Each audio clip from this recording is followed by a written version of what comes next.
Hi everyone, hope you all had a great Christmas. As usual, I'm doing a review of the WRTH. This is the 2022 edition, and as probably most of you know, this might actually be the last review that I ever do of this book, because this is the final edition by the current publishers. They've been going for 24 years. In fact, on the inside cover, they've actually got an image with, I'm assuming this is all of the editions that they've published since they took over. I'm guessing they took over in 98 for the 99 edition.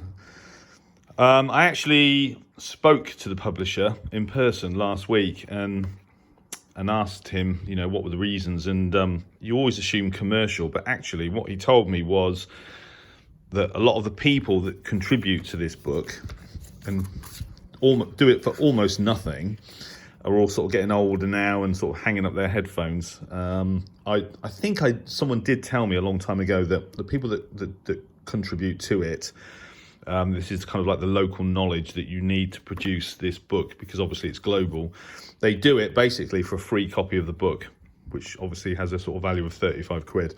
So all these people monitoring their sort of regions and contributing to the information in this book to make it what it is, essentially the Bible for broadcasting, and they do it for a free copy. So a lot of these guys have been doing this for a very long time, are getting older, and which makes it sort of very difficult to continue. And that's the main reason why the publishers, who are in Summertown, so they're literally only a few miles from my QTH, have decided that this is the last year. He did say, however, that they're hoping that someone else will pick up this book and it will continue, but it won't continue with the current publishers in Summertown in Oxford, which is obviously a real shame. But it's a sign of the times, I suppose.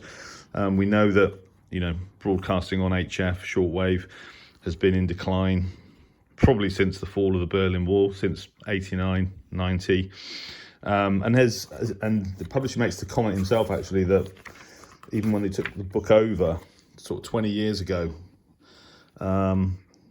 back then they'd be surprised. They would have been surprised that there's still so much to listen to on HF. I did a quick comparison actually with the 2021 edition, and I do this every year as well. How many pages of shortwave stations of the world this book contains, and it's 18 pages or 18 sides, which is exactly the same as 2021. So if you measure the decline of broadcasting on that basis alone, there hasn't really been a decline. There's 18 pages in 2021 and there's 18 pages in 2022, which is kind of ironic that this book's going to end, or potentially anyway. So it is a shame. I did talk to him actually about an idea I had to replace this book with something more like a DX's Handbook, which would be basically radio only, and rather than rely on large groups around the world contributing for basically nothing, whether it would be possible to sort of pull together a volume by taking information from online, i.e. stations that people have been hearing throughout the year, go month by month, using my channel as an example, and there are many others and other sources online, which they actually thought was a good idea, and they're thinking about it. So we'll see, but it would be great if another publisher doesn't pick this up, that it could be replaced with another sort of volume, something else in print to replace it, even if it's radio only. So we'll see what happens. I'll keep you posted on that one. So I'm going to do the review. I'm not going to explain how the book works, because it might already be too late if you don't know already, but I'm just going to briefly run through what's in the book. There's some interesting reviews actually. As I said, the inside front cover has got basically a picture of all of the editions by the current publishers, and there's a BBC World Service advertisement, as there usually is. There's an AOR advertisement, the AR5700D, superb radio. I don't own one, made in Japan. And then the editorial by Nicholas Hardiman, who does actually mention the fact that, with great sadness, they regret to let us know that this is the final volume to be produced by their company. Excalibur Sigma, SDR radio advertisement, superb receiver. And then the usual section on contributors for 2022. There's a 2 or 3 down here that I actually know personally. But it's these guys who kind of like do this for nothing that the book's been reliant upon for sort of more than 2 decades, and which is basically running out of steam, and that's the reason. Right, so the first review is the ICOM IC705. So this is the 10 watt kind of portable transceiver. Stylistically and ergonomically, very similar to the IC7300, the 100 watt HF base station that I have.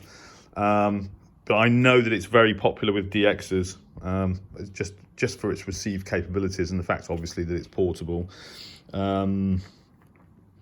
I won't share what's in the review. I'll let you guys read that. But it's basically a very sort of positive review for the 705. Not surprisingly. In fact, a member of the Harwell ARS has actually got one of these, uses it in his caravan when he's away and stuff. And yeah, he really likes it. So it's quite expensive, 1,300 quid for a transceiver that only puts out 10 watts. But you know, that's actually more expensive than the 7300 itself. But that's what you pay for, I suppose, for the portability. And I guess you could actually have this with a linear and use it as a base station. I mean, the sort of front panel's pretty similar, but positive review. And then there's a review of the Sangean ATS 909X2. So this is the sort of upgraded version of the X, which I know is a better radio, 215 quid. I've got the original 909X. And they mention, as they always do, that it's a handsome looking radio. They really liked it, and they don't think it will disappoint. Overall rating 5 stars, and as the overall rating for the ICOM was 5 stars. I'll let you guys read the actual review. Then there's the Texan H501, and I see it's a picture of the X. So radio I've just bought, they say it's 200 quid, and I've not seen it advertised for 200 quid. I paid 325 or 329 for mine. I'm really enjoying this radio. Mine actually suffers when it's plugged into the Wellbrook. I see artifacts on the sort of lower frequencies, on sort of long wave images of stations at higher frequencies. So I think it's overloaded a little bit with the Wellbrook, certainly on certain parts of the bands. But I know that the spec for the dynamic range on this radio is as good as some of Texan's cheaper models. Again, a positive review. Fine radio with some attractive features, performs very well, etc. So that's an interesting read. And then there's a review of the CCW LAA++ loop antenna, which I know nothing about at all, but it's by Cross Country Wireless, who manufacture a version of the Texan PL360. And then there's the PL330 radio that I reviewed recently for Radio User Magazine. So another radio that I'm pretty familiar with. And then there's the ATS 25, just over 100 quid online. The SI 4732. When I first saw this radio, I assumed I was expecting something a bit better, actually. These guys are saying that it's quite good. It's fun to use, and it's with reasonably good results. But in summary, they think a conventional receiver might be a better choice. Yeah, I'm not sure about this radio, to be honest with you. I think it looks pretty with I think the display's touchscreen, but it's quite slow. So it looks quite pretty, but I think it's a victory of kind of aesthetics over performance. It looks quite neat, but I'm not sure it performs that well. Then there's the receiver guide for 2022 as normal. What's got top? What are they saying? What's got all 5 stars? Sangean ATS 909X has got, well, selectivity, 5 stars. Well, I'll let you read it. I'm just looking for a radio that's got all 5-star rating across the board. The Reuter RDR51 Pocket has, but it's £1,290. So the most expensive radio has, H501 doesn't. I'll let you look at it. Advertisement from Bonito NTI for their active broadband antennas. I've got a Megaloop superb antenna. I've got a couple of their E-Field antennas. I've got the Meg Active, and I've got the Bonnie Whip in quiet locations. They're as good as a Wellbrook Loop. Nice to see them in there. And then an article from a former BBC senior transmitter engineer, Dave Porter, G40YX, on the development of HF high power broadcast transmitters, which I haven't read yet. An article about Ulmark Vic, who has been sat in front of his radio for more than 75 years, his history. And then technical monitoring at the VOA. So this is how they kind of like monitor the how their own signal gets out, etc., etc. That's quite interesting. Advertisement from Encompass, who I was just about to say, I assume that they're a transmitter manufacturer, but they actually own and operate a global network of transmitters on shortwave, medium wave, FM, etc. Article about KTWR Guam, station I've copied many times. Advertisement for Radio User Magazine, whom, as some of you know, I'm a contributor, and then some advertising, the International Radio Club, the ADXB, an advertisement for the ICOM, ICR 8600, superb radio, very expensive, I think it's about 2.5K. An article about radio in Lesotho. So Lesotho, I think, is an enclave, so it's completely surrounded by South Africa. Some history of broadcasting in Lesotho. HF band conditions expected during 2022. So something on the solar cycle, and then a guide to which frequencies to use based on your own QTH and the QTH of the station that you're trying to listen to, which is always quite useful. How to use the book, and then a couple more adverts. Italian Radio Society, Australian Radio DX Club, and then the Radio Listeners Guide, which is a publication in the UK. Another advertisement for the Excalibur Sigma, and an advertisement for the Spectrum Monitor, which also obviously used to be in print, is now, I think, online only. SWNpost.com, advertisement from Thomas for his website, his excellent website, Radio New Zealand DX League, and the National Radio Club, which I don't actually know where they are, United States. And then the maps with the locations of the various transmitters, as usual.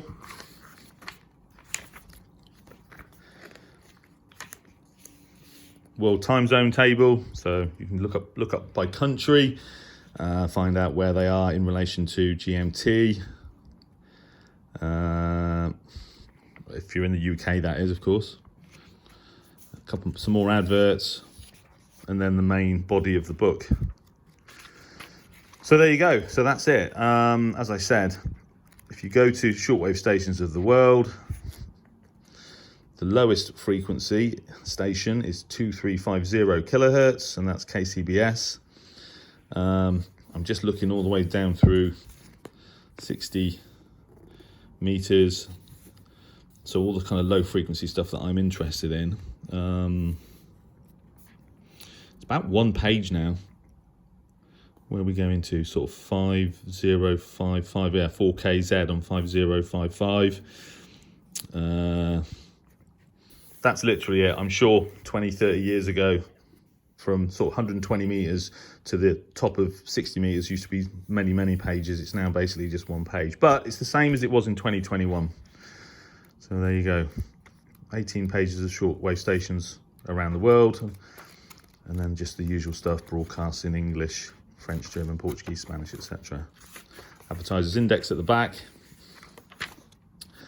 Oh yeah, and some selected internet resources for DXers and radio listeners. Always look at this every year and think, I wonder if Oxford Shortwave Vlog's ever going to appear, but it never does.